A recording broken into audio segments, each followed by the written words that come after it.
नक्कीच या ठिकाणी संविधानाने जे अधिकार दिलेले आहेत आम्ही त्या अधिकाराच्या जोरावर, कारण त्या ठिकाणी सत्ता यांची आहे.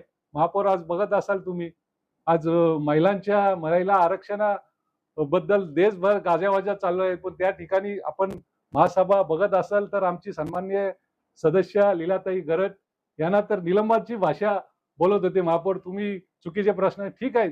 त्यांचा त्या प्रश्नाला धरून थोडा वेगळा प्रश्न असेल, परंतु त्या ठिकाणी त्यांना म्हणणं मांडून देणे क्रमप्राप्त होते. परंतु महापौर त्यावेळी जाणून बुजून त्यांना बसवत होते. त्या बसत नव्हत्या तर त्यांना सांगत होता, तुम्हाला निलंबन करू, तुम्ही चुकीच्या पद्धतीने वागत असाल. आज तुमचा महिलांबाबतीत हाच धोरण आहे का?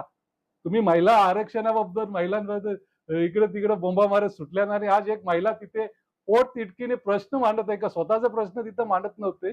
जनतेचे प्रश्न होते. त्या ठिकाणी एक सेक्टर मला वाटतं शेट्टी साहेबांच्या वार्डाचा प्रश्न होता. त्या ठिकाणी गटाराला काय कामाला मंजुरी होती.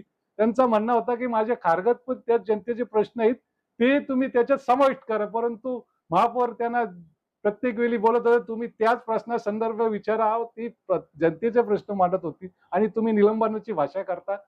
हा कुठला तुमचा ठीक आहे, तुम्ही महापौर आहेत, तुम्हाला अधिकार आहेत, परंतु तुम्ही जनतेच्या भावना, सदस्यांच्या भावना धुडकावू शकत नाही. शेवटी आम्हाला बाबासाहेबांनी घटना दिल्यात, त्या कायद्याच्या आधारे आम्ही पुढे जाणारच आहोत.